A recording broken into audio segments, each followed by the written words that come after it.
Okay. I will call the Senate to order. I will start with a few moments of silence for our devotional, and following the silence, I will go right into announcements in which I will be reading a poem by Langston Hughes that I feel like is in order for today. So let's sit in silence together.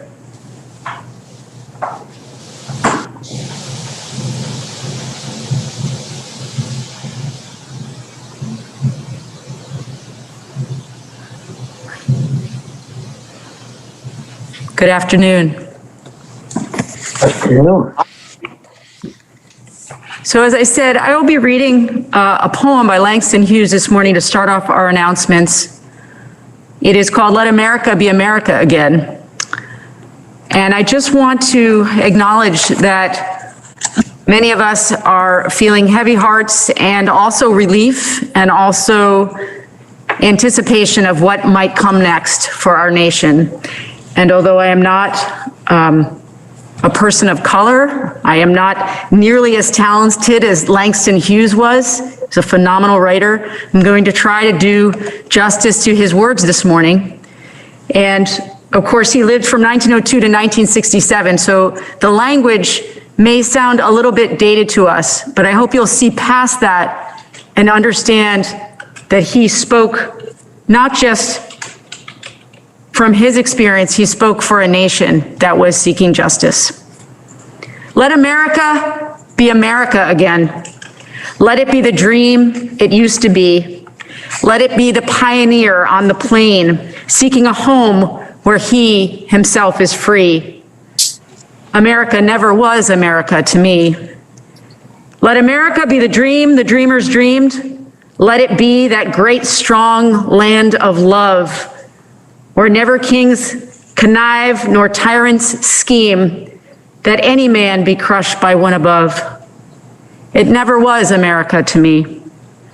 Oh, let my land be a land where liberty is crowned with no false patriotic wreath, but opportunity is real and life is free. Equality is in the air we breathe.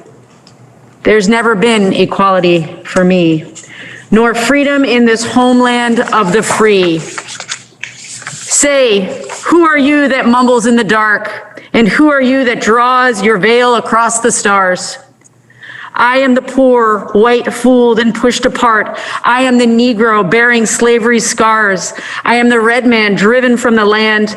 I am the immigrant clutching the hope I seek and finding only the same old stupid plan of dog eat dog, of mighty crush the weak. I am the young man, full of strength and hope, tangled in that ancient endless chain of profit, power, gain, of grab the land, of grab the gold, of grab the ways of satisfying need, of work the men or take the pay or owning everything for one's own greed. I am the farmer, the bondsman to the soil. I am the worker sold to the machine. I am the Negro servant to you all. I am the people, hungry, humble, mean. Hungry yet today, despite the dream. Beaten yet today, oh pioneers. I am the man who never got ahead, the poorest worker, bartered through the years. Yet I'm the one who dreamt our basic dream in the old world while still a serf of kings. Who dreamt a dream so strong, so brave, so true, that even yet its mighty daring sings in every brick and stone and every furrow turned. That's made America the land it has become. Oh, I'm the man who sailed those early seas in search of what I meant to be my home. For I'm the one who left dark Ireland's shore and Poland's plain and England's grassy lee, and torn from black America's strand I came to build a homeland of the free. The free. Who said the free? Not me, surely not me. The millions on relief today, the millions shot down where we strike, the millions who have nothing for our pay. For all the dreams we've dreamed and all the songs we've sung and all the hopes we've held and all the flags we've hung. The millions who have nothing for our pay except the dream that's almost dead today. Oh, let America be America again, the land that never has been yet, and yet must be, the land where every man is free, the land that's mine, the poor man's, the Indians, the Negroes, me, who made America, whose sweat and blood, whose faith and pain, whose hand at the foundry, whose plow in the rain, must bring back our mighty dream again. Sure, call me any ugly name you choose, the steel of freedom does not stain. From those who live like leeches on the people's lives, we must take back our land again. America. Oh yes, I say it plain. America never was America to me, and yet I swear this oath, America will be. Out of the rack and ruin of our gangsters' death, the rape and rot of graft and stealth and lies, we the people must redeem the land, the mines, the plants, the rivers, the mountains and the endless plain, all the stretch of these great green states, and make America again. For those who joined late, a beautiful, beautiful poem by the late Langston Hughes.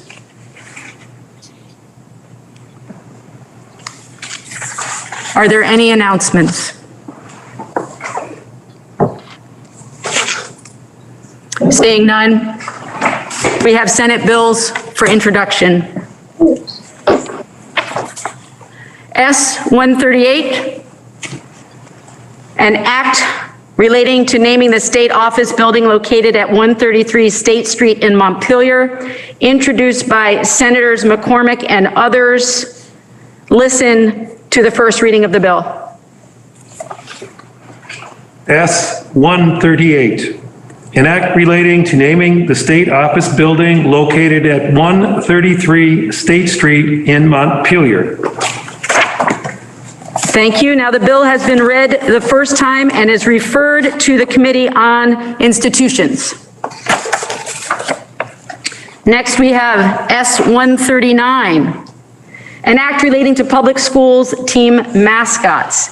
It was introduced by Senator McCormick of Windsor. Listen to the first reading of the bill.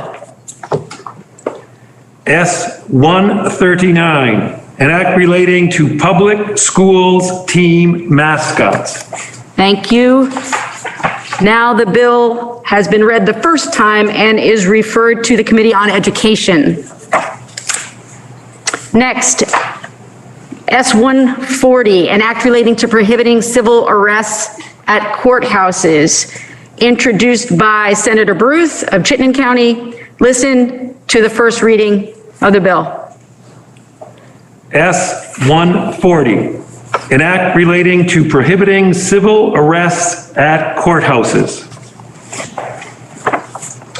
S-140 has now been read the first time and is referred to the Committee on Judiciary.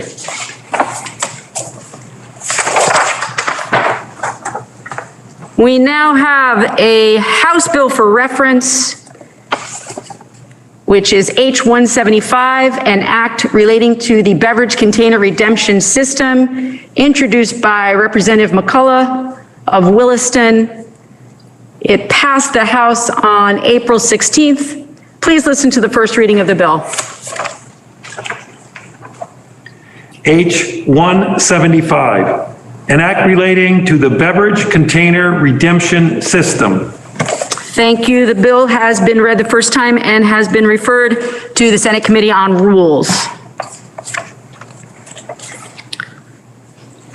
That brings us to the, sorry, I almost fell off my podium. That brings us to the orders of the day.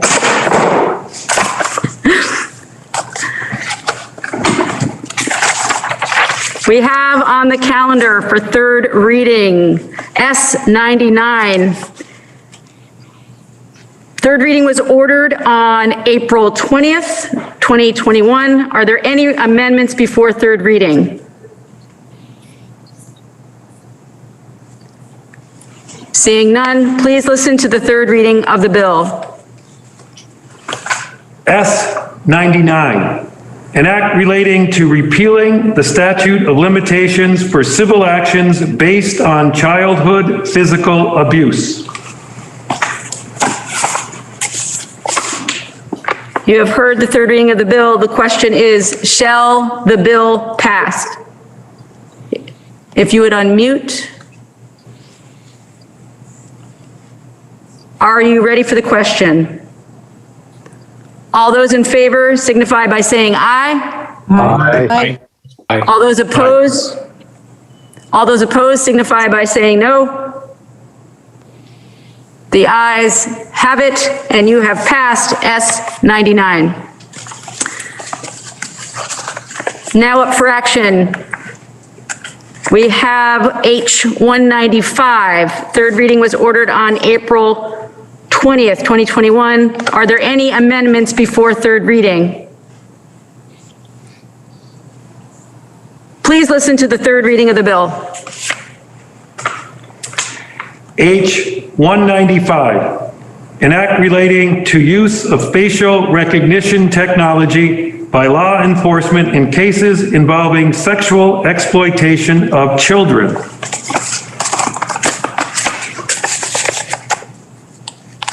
The question is, shall the bill pass? If so, no, excuse me, are you ready for the question? If so, please unmute. All those in favor signify by saying aye. Aye. Those opposed signify by saying no. The ayes have it, and you have passed H195. Now up for action, H218. Third reading was ordered on April 20th. Are there any amendments before third reading? Please listen to the third reading of the bill. H218, an act relating to the sale of unpasteurized raw milk.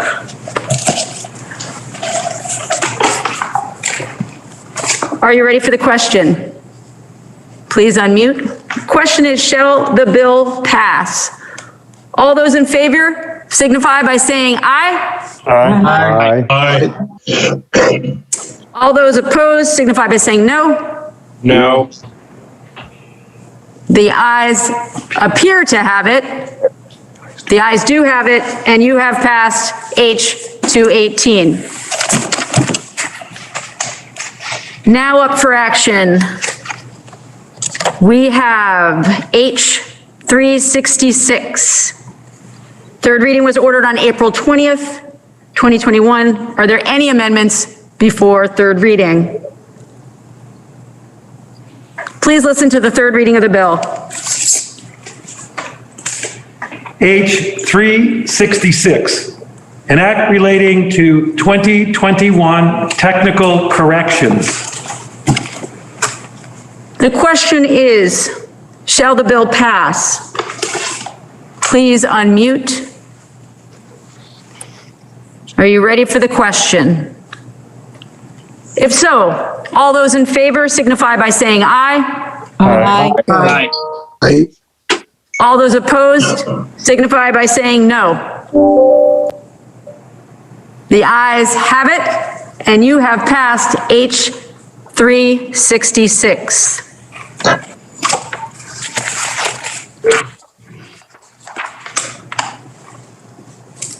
We have on the calendar for third reading my apologies, for second reading.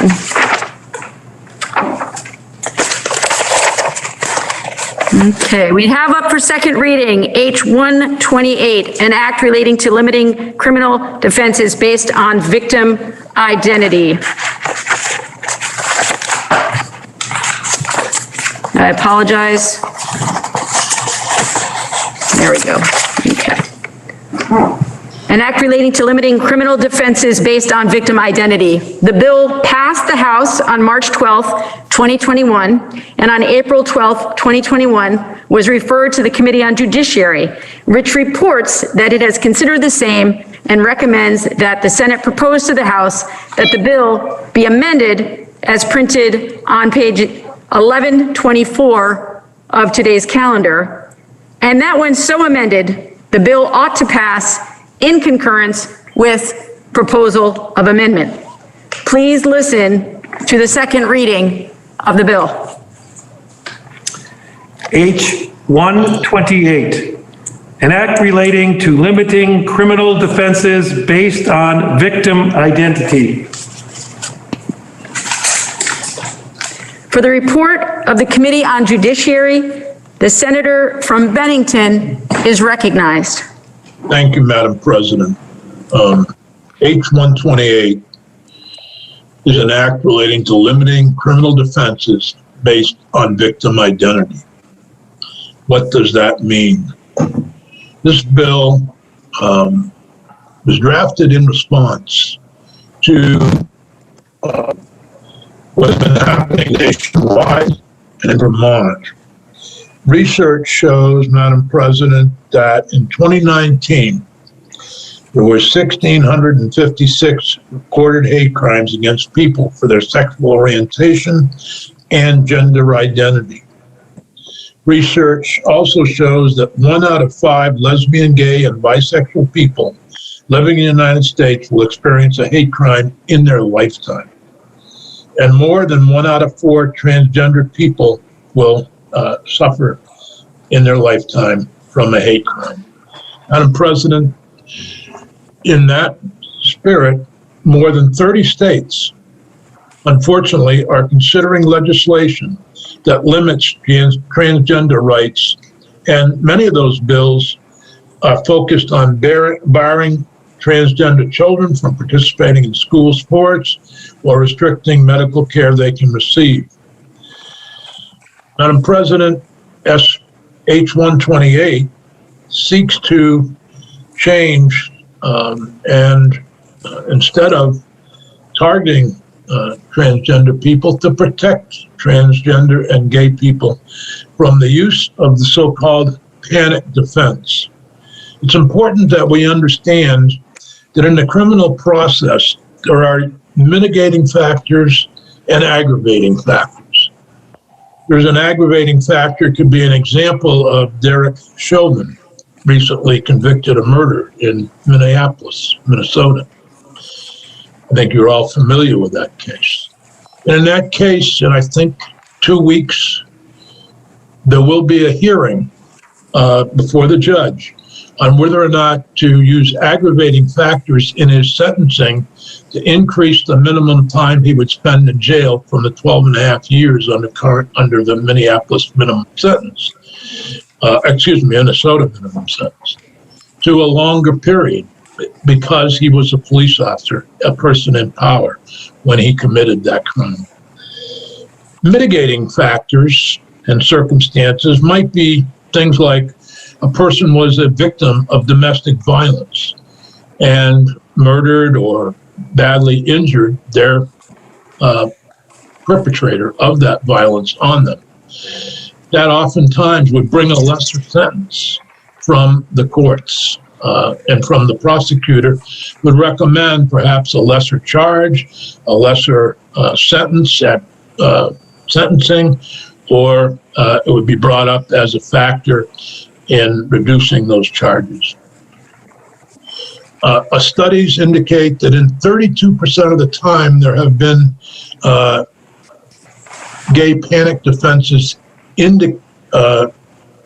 have in 32% of the cases where their gay panic defense has been used, they've reduced charges from homicide to lesser charges.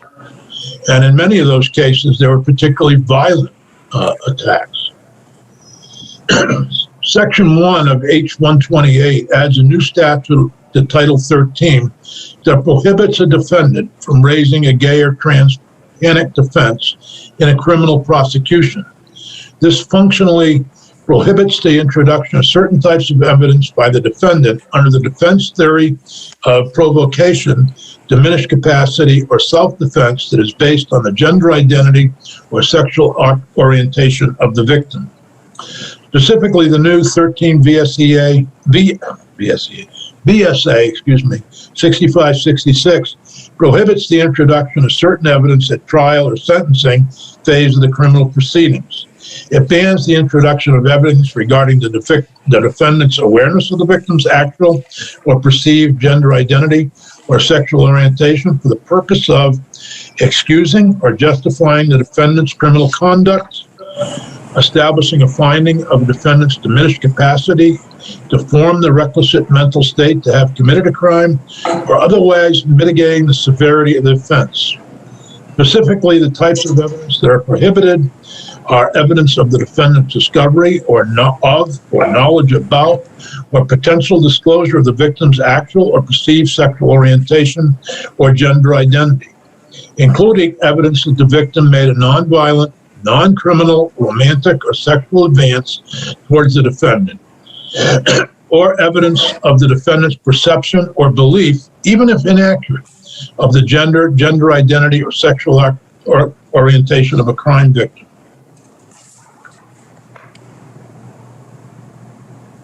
We believe that this is a constitutional bill, and Montana versus Egelhoff governs the constitutional analysis of whether this type of legislation that eliminates a defense violates a defendant's right to due process under the 14th Amendment.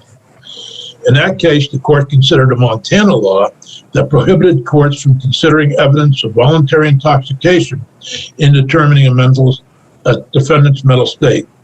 The Montana Supreme Court struck down the law as unconstitutional. The United States Supreme Court reversed and upheld Montana's law, holding that defendants do not have an absolute right to present evidence in their defense. State legislatures have broad discretion in determining evidentiary rules in criminal trials and the elements of criminal offenses and defenses. I would quote from the Supreme Court decision. Madam President, states enjoy wide latitude in defining the elements of criminal offenses, particularly when determining the extent to which moral culpability should be a prerequisite to conviction of a crime. The doctrines of actus reus, mens rea, insanity, mistake, justification, and duress have historically provided the tools for a constantly shifting adjustment of tension between the evolving aims of criminal law and challenging religious, moral, philosophical, and medical views of the nature of man. The process of adjustment has always been brought to the province of the states. Example of Vermont's latitude to define evidentiary rules and elements of crimes. The affirmative defense reflects the legislature's determination that conduct that might otherwise be considered worthy of punishment may be excused or considered less blameworthy. For example, we use the rape shield law that provides that prejudicial value of certain evidence outweighs any probative value that it might carry. Madam President, it's important if I might discuss the actual bill and the amendment that the Senate Judiciary Committee is proposing. I want to make clear that as the bill came over from the other body, we had testimony from the Attorney General that the sentencing phase was not included in the other body's passed bill H-128. Whether that was intentional or not, I'm not sure, but it was the Attorney General's view that the sentencing phase was not included. The controversy that many of you may have heard about in the Senate Judiciary Committee was over the issue of whether or not the sentencing phase should be included. The sentencing phase, for example, would be when someone may say, well, again, go back to the mitigating or aggravating factors. One of the most bizarre mitigating factors was the Melendez brothers, who raised a defense following their conviction of homicide of their parents, that now they were orphans and the court should show mercy on them because they had no mother or father. Obviously, that wasn't adopted, but I think it shows what sometimes excuses are provided for behavior. The Senate Judiciary Committee voted 3-2 to include the sentencing phase within this proposed amendment that's coming before you. So if you were to vote against the Judiciary Amendment, you would be voting to not include the panic, to include the panic defense in the sentencing stage. Additionally, the Committee on Judiciary added terms on in section 6566(1) that the victim made a non-forcible, non-criminal romantic or sexual advance towards the defendant. In other words, ensuring that the victim did not make a criminal romantic gesture or forcible romantic gesture towards the defendant. So, Madam President, those were the changes from the House version, but I think it's important that everyone recognizes that the bill itself, H-128, was voted out of committee on a 5-0-0 vote. So we urge your concurrence, but I wanted to make clear where the committee was split. And hopefully I'm happy to answer any questions that may arise. Thank you, Senator. The question is, shall the Senate propose to the House to amend the bill as recommended by the Committee on Judiciary? The junior senator from Bennington is recognized. Thank you, Madam President. I just want to express my support for H-128, which makes it clear that Vermont will never allow a senseless legal argument to act as cover for personal, societal, or systemic prejudices and biases. I've been thinking a lot of Matthew Shepard, interred just 4 years ago in the National Cathedral. The pain he suffered, that his parents suffered, and those in the LGBTQ community suffered and suffer still to this very day. This bill ensures Vermont courtrooms never allow such obvious bigotry to come into trial, to heap further suffering onto the victim. As a gay man, I take great pride in this body taking this step, another step in a long line of steps it has taken to undo, reverse, and end long-held and entrenched societal bigotries. Thank you, Madam President. Thank you, Senator. The question is, shall the Senate propose to the House to amend the bill as recommended by the Committee on Judiciary? Are you ready for the question? Please unmute. All those in favor signify by saying aye. Aye. All those opposed signify by saying no. The ayes have it, and you have amended the bill as recommended by the Committee on Judiciary. The question is, shall the bill be read a third time? Roll call. Senator from Bennington has requested a roll call. The Secretary shall now call the roll.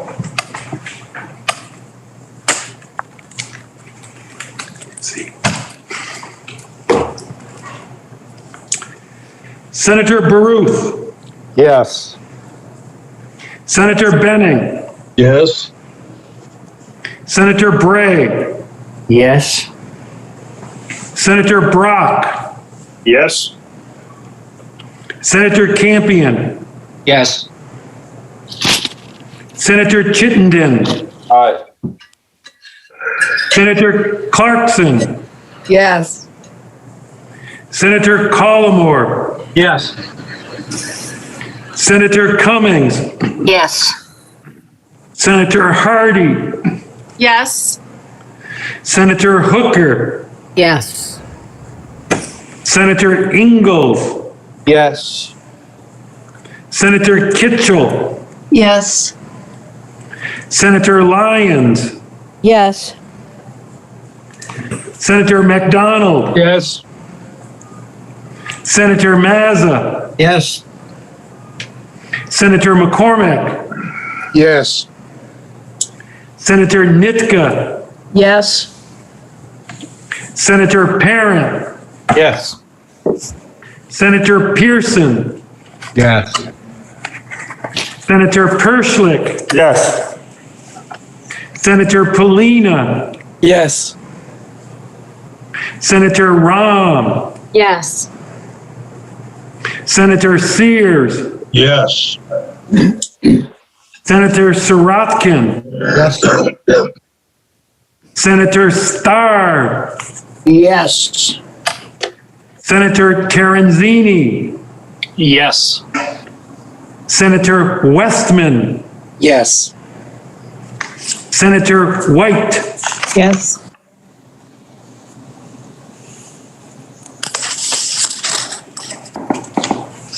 Please listen to the results of your vote. Yeas, 29, nays, 0. And you have ordered that the bill be read a third time. At this point, I have indication that we've been asked to pass over S88. So that concludes the orders of the day. At this point, I am looking for a motion from the senator from Grand Isle, an adjournment motion.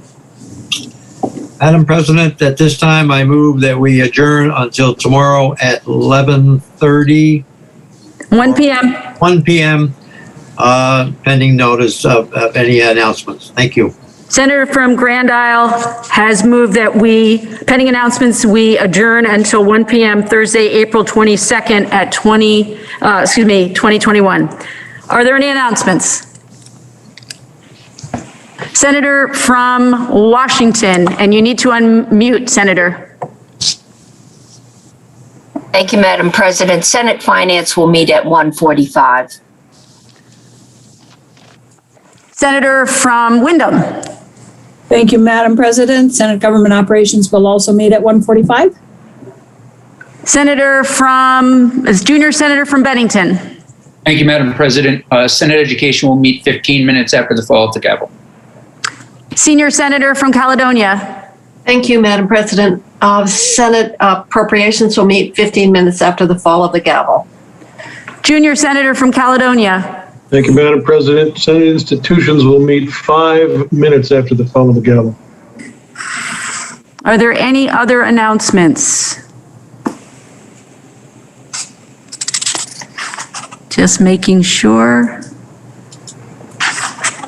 Seeing none, I move that the Senate stand in adjournment until 1 PM. No, Senator Mazza has moved. Senator Mazza has moved. I'm used to being on the floor. My apologies to Senator Mazza has moved that we will stand in adjournment until 1